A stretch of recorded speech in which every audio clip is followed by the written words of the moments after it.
Come inside, bar the door, and let the cold stay out. You're safe here now. There is nothing left to do tonight, nothing to solve, nowhere you need to be.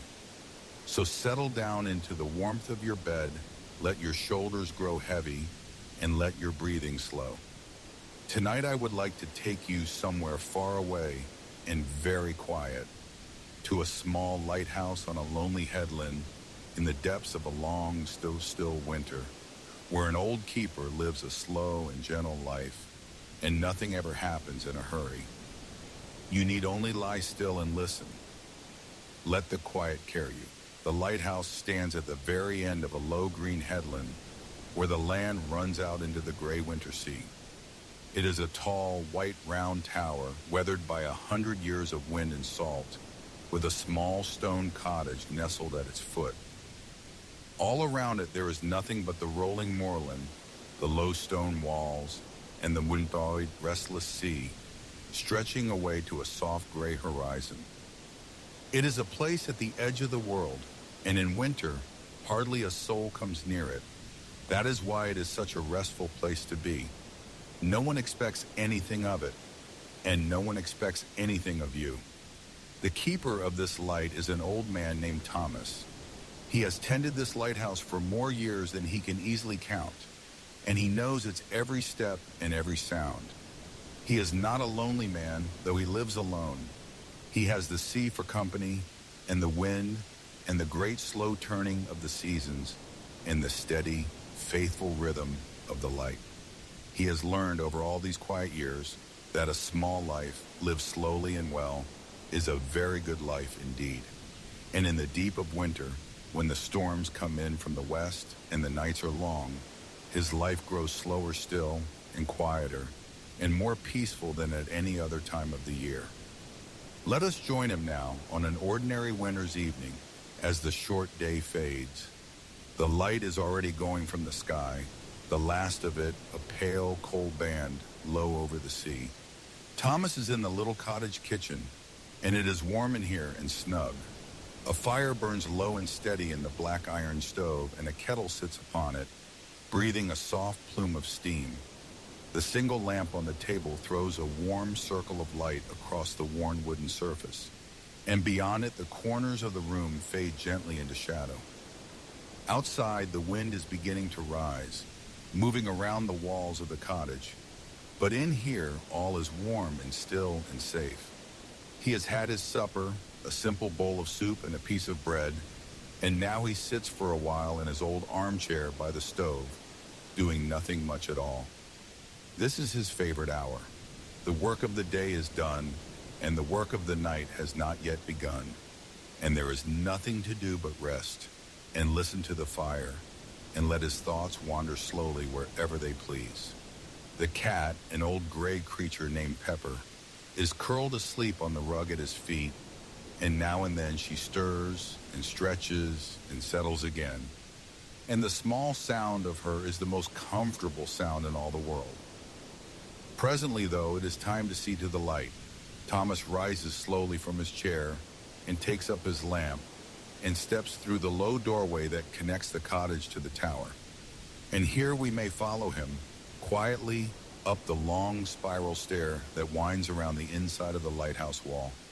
There are many steps, worn smooth in the middle by a century of climbing feet, and Thomas climbs them slowly without hurry, pausing now and then to rest, his lamp throwing soft, moving shadows on the curved white wall. Up and up the stair goes, round and round, past small windows that look out into the gathering dark, until at last it reaches the very top in the great lamp room of the lighthouse. It is a wonderful place, this room at the top of the world. It is all windows, a great glass lantern looking out in every direction over the dark sea, and in the very center of it stands the light itself, a huge and beautiful arrangement of glass and brass, polished until it shines, that gathers the flame of a single great lamp and throws it out across the water for many miles. Thomas moves about it slowly and carefully, as he has done 10,000 times before. He trims the wick and fills the reservoir with oil, and polishes a smudge of salt from the glass with a soft cloth.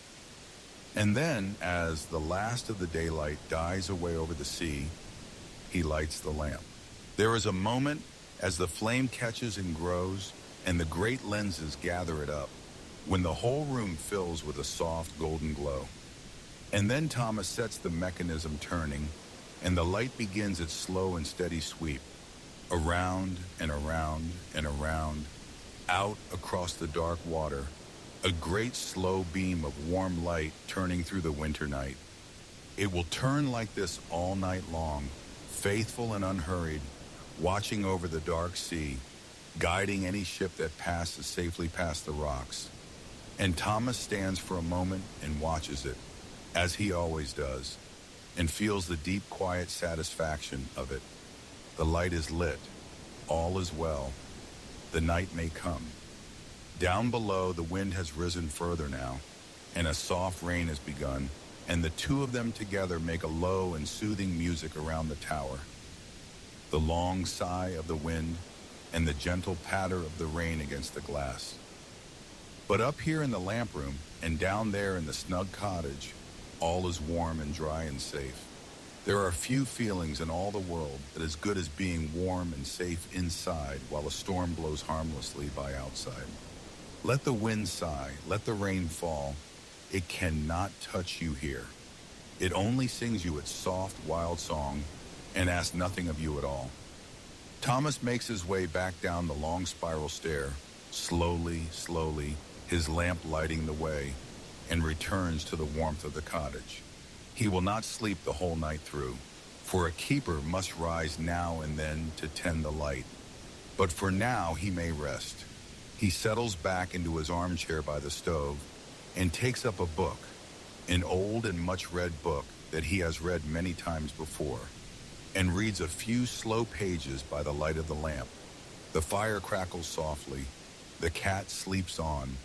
The wind moves around the walls, and the rain taps gently at the window, and the great light turns steadily overhead, unseen but felt, watching over them all. Let us leave him there for a while, warm and content in his chair, and let our own thoughts drift the way his do, out into the winter night. Out beyond the walls of the cottage, the storm blows across the dark headland, but there is no harm in it. The sheep are huddled safe in the lee of the stone walls. The seabirds are tucked away in the cliffs. The whole wild coast is dark and streaming with rain, and turning slowly through it, faithful and warm, goes the great beam of the light, around and around, a small point of steadiness in all that vast and rolling dark. And it is a comforting thing to think of, that small, warm light, keeping its patient watch all through the longest night. The hours of the night pass slowly and gently by.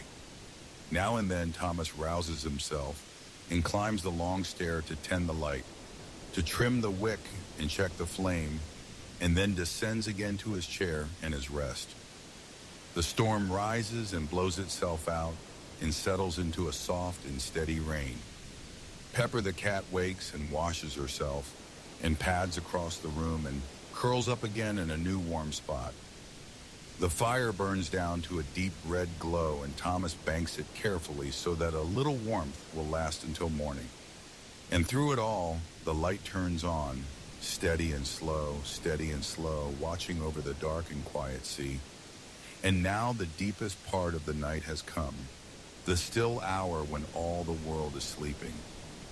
The wind has dropped to almost nothing.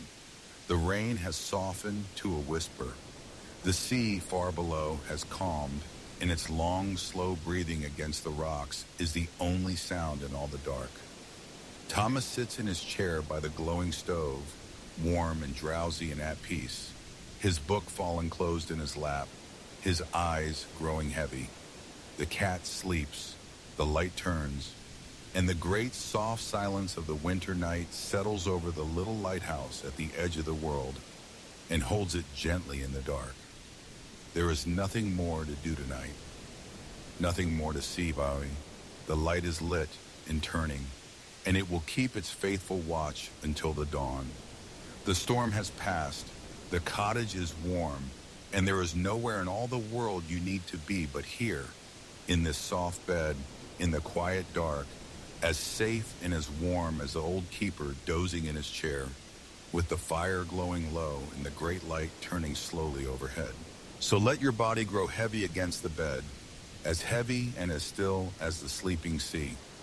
Let the long sigh of the wind and the soft whisper of the rain wash gently over all the small worries of your day, and let them settle and grow quiet and drift away into the dark, one by one, like the last red embers dimming in the stove. There is nothing you need to hold on to. The light is keeping watch. The night has you. You are safe and warm and held. The fire glows low. The rain whispers on the glass. The great light turns slow and steady, around and around, watching over the dark and peaceful sea. And all is quiet now at the little lighthouse at the edge of the world. All is quiet, and all is safe, and all is well. Sleep now. Sleep well.